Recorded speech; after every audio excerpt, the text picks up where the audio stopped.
सबसे पहले सम्मान एक अधिकार चैनल को ढेर सारी मंगल कामनाएं। आप देख रहे होंगे कि लंबे समय से आज 245वां दिन है धरना आंदोलन को जो बोधगया में चलाया जा रहा है। 12 फरवरी से शुरू हुआ था। माननीय आकाश लामा जी, बनते प्रज्ञाशील जी और तमाम बौद्ध भिक्षु संघ के माध्यम से आज देश के अंदर में चारों तरफ में महाबोधि महाविहार को मुक्त करने के लिए और बीटी एक्ट को रद्द करने के लिए लगातार संघर्ष जारी है। मैं स्वयं भी शुरुआती दौर से इस आंदोलन का एक बड़ा हिस्सा रहा हूँ और अभी भी संघर्ष कर रहे। तो हमने देखा कि जब सरकार नहीं मान रही है, चाहे वो केंद्र की हो या बिहार की सरकार, जब नहीं मान रही थी तो हमने इस मुहिम को और तेज किया। देश के अंदर में जनसभाएं शुरू की।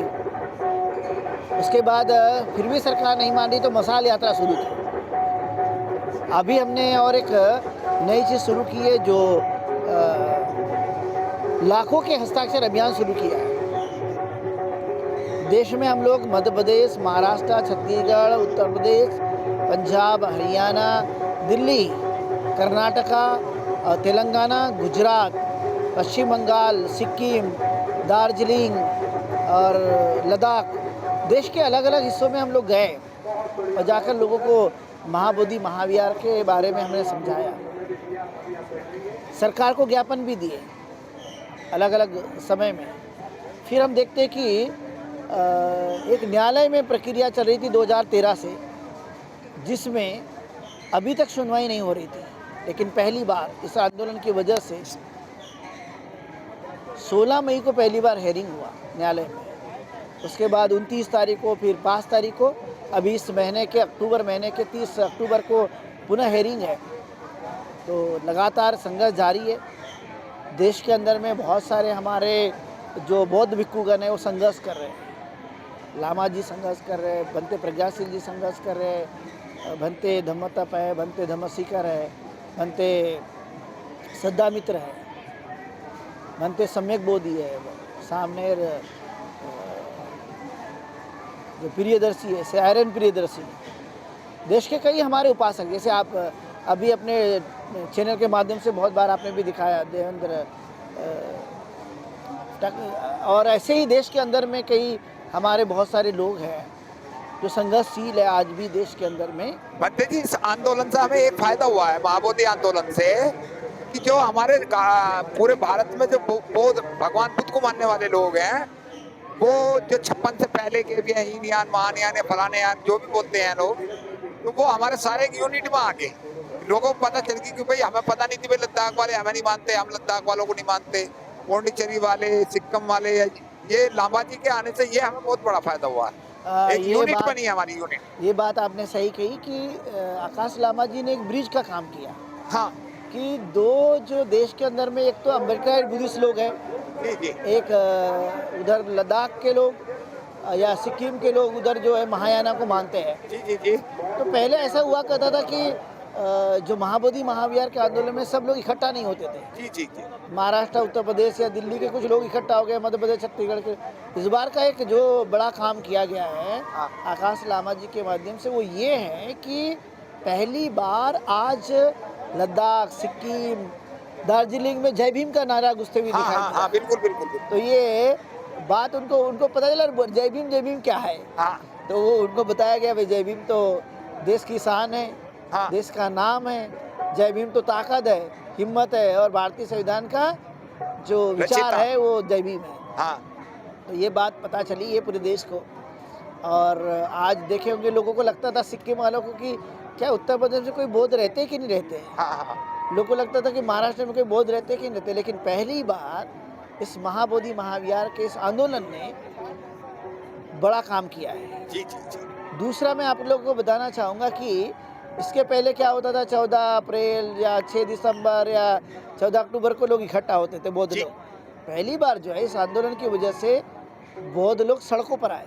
जी। और कंटिन्यूसली सड़कों पे हैं। मैं आपको बताना चाहूँगा, अभी 2 दिन पहले बिलासपुर में एक छत्तीसगढ़ में मशाल यात्रा हुई। 25 और 30 अक्टूबर को दिल्ली में मशाल यात्रा है।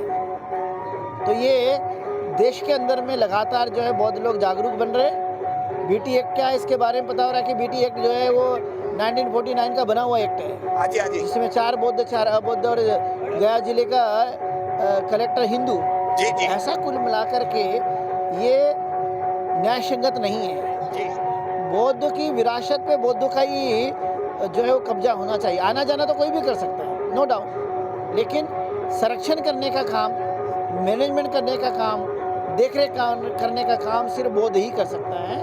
इसलिए हमारी जो मांग है कि वो बौद्ध लोग वहाँ पर उस मैनेजमेंट कमेटी में होना चाहिए। लेकिन आज इसके बारे में पूरे देश के अंदर में जागरूकता है, बड़े पैमाने पर लोग आना जाना कर रहे हैं, इस आंदोलन के साथ जुड़े हुए हैं और लगातार ये संघर्ष जारी रहेगा जब तक महाबोधि महाविहार मुक्त नहीं हो जाता। इसलिए समस्त भारत के बौद्धों से या आपके चैनल से सुनने वाले विश्व में रहने वाले जितने भी बौद्ध अनुयायी होंगे, उन सबसे हम लोग यही अपील करते हैं कि महाबोधि महाविहार का संघर्ष जारी है, आप इससे जुड़िए और जब तक ये जारी रहेगा, जब तक ये मुक्त नहीं हो जाता और बीटी एक्ट रद्द नहीं हो जाता, इसके लिए कुछ भी करना पड़े। तो हमने एक नारा दिया, अभी नहीं तो कभी नहीं, अभी नहीं तो कभी नहीं। ये समय है इसको प्राप्त करने का और हम इसके लिए लगे हुए हैं, सड़क पे भी लगे हुए हैं और न्यायालय में भी लगे हुए हैं और जब तक लगे रहेंगे जब तक महाबोधि महाविहार मिल नहीं जाता। कंटिन्यूसली इसके लिए संघर्ष कर रहे हैं। अभी हम लोगों ने नागपुर में लाखों की संख्या में हस्ताक्षर करवाए।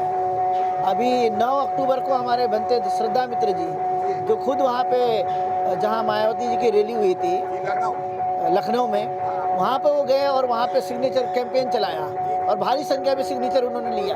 तो हमारे जितने भी आंदोलनकारी हैं वो लगातार संघर्ष कर रहे हैं और करते रहेंगे। हमारा ध्येय कि सम्राट अशोक का बना हुआ बहुत ही सुंदर महाविहार तथागत गौतम बुद्ध की धम्म ज्ञान प्राप्ति की स्थली जो बोध गया में है, वर्ल्ड हेरिटेज है, उसे मुक्त करना ताकि उस पर कोई गलत एलिमेंट्स जो लगाए गए उसको दुरुस्त करना और जो कमेटी है उसको बदल करके नई कमेटी जो सारे के सारे बौद्ध के हाथों में होना चाहिए, ये हम मांग करते हैं और आगे भी इसके लिए हम संघर्ष करते रहेंगे जितना हमसे लगातार हो सकता है। तो बस मैं आपके चैनल के माध्यम से यही कहना चाहूँगा कि सभी लोग जुड़िए और 25-26 अक्टूबर को दिल्ली में होने वाले मशाल यात्रा में आप सभी लोग बड़ी संख्या में जुड़ करके इस महाबोधि महाविहार के आंदोलन को मजबूत बनाइए। आपका अपना महाविहार है, हमारी विरासत है और जब हमारी विरासत है तो उसको प्राप्त करने के लिए हमने ही संघर्ष करना चाहिए। तो आपके चैनल के माध्यम से इतनी बात। चलते एक सवाल छोटा सा, दिल्ली में भी मशाल यात्रा उत्तर प्रदेश में रह रही है अभी, कई सबसे ज्यादा जो रिस्पॉन्स है वो छत्तीसगढ़ से, मेरे ख्याल से आपका झारखंड है वो छत्तीसगढ़ से मिल रहा है, ज्यादा छत्तीसगढ़ से मिल रहा है ना सबसे ज्यादा, आपके जो छत्तीसगढ़ वाले कर रहे हैं। इस यात्रा से हमें एक बेनिफिट ये हुआ है जो हमारे लोगों को हुआ है, देश में समाज को, कि जो लोग हमारे छुपे हुए थे, वे कौन कहाँ है कहाँ नहीं है, वो सारे निकल कर आ रहे हैं। एक बड़ा सा आंदोलन एक बार जंतर मंतर पे दोबारा आह्वान कर दो तो और आ जाए लोग शक्ति के साथ। जरूर, ये आंदोलन में पहले ही बताया कि इस आंदोलन ने सबको जोड़ने का काम किया है। जी जी। और देश भर में जहाँ बहुत बिल्कुल सक्रिय नहीं थे वो सक्रिय बन चुके हैं, सड़कों पे प्रचार प्रसार करते दिख रहे। मशाल यात्रा ने लोगों को जगाने का काम किया। मैं अभी आपको बताऊंगा, रविवार के दिन में 12 तारीख को मैं भोपाल में था। भोपाल में दिग्विजय सिंह की पत्नी आई थी, अनुप्रिया कुछ तो उसका नाम है, तो वो आई। मैंने उनको बताया महाबोधि महाविहार के संघर्ष के बारे में, वो जानती है। उन्होंने कहा मैं इसका समर्थन करती हूँ और ये बौद्धों को मिलना चाहिए। तो सिर्फ इससे बौद्ध ही जागे नहीं है, बल्कि देश के अलग अलग कम्युनिटी में रहने वाले लोगों को भी लगता है कि महाबोधि महाविहार मुक्त होना चाहिए और बौद्धों को मिलना चाहिए। तो इस महाबोधि महाविहार के मुक्ति आंदोलन में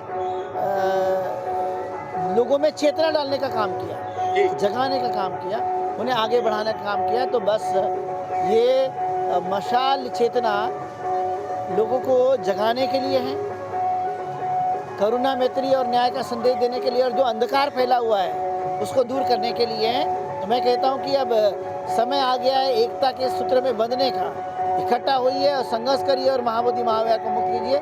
ऐसे तो वैसे 84 हमारे चैत्य स्तूप विहार तो ये कब्जे में ही है, जी जी। तो पहले तो एक प्राप्त करें, बाकी धीरे धीरे देखेंगे। दिल्ली में कब चलेगी, कुछ अनुमान? दिल्ली या उत्तर प्रदेश, गाजियाबाद, दिल्ली एनसीआर के आसपास मिनट में? देखिए अभी हम लोगों ने प्लान किया है 30 अक्टूबर को न्यायालय में हेयरिंग है, उसको ध्यान में रखते हुए 25 और 26 अक्टूबर को नोएडा और दिल्ली में मसाल यात्रा होगी। तो उसकी जो इसके सूचना बाद में अलग अलग जिलों में भी जाने वाली है। अलग अलग तो चल रही है, जैसे यहाँ क्षेत्र में हम दिल्ली एनसीआर में आप ज्यादा परिचित हैं, कोई भी है तो दिल्ली एनसीआर में छोटी सी प्रेस कॉन्फ्रेंस जरूर कर दें ताकि सभा से पहले, ताकि जो लोग हैं वो ज्यादा तेजी से जुड़ जाएं वो, है जी। बहुत बहुत धन्यवाद आपका। चलते चलते हमारे साथ डॉक्टर साहब हैं। आपका भी बहुत बहुत धन्यवाद। बहुत शुभ मंगल। लाइक शेयर कमेंट जरूर करेंगे। नमो बुद्धाय, जय भीम।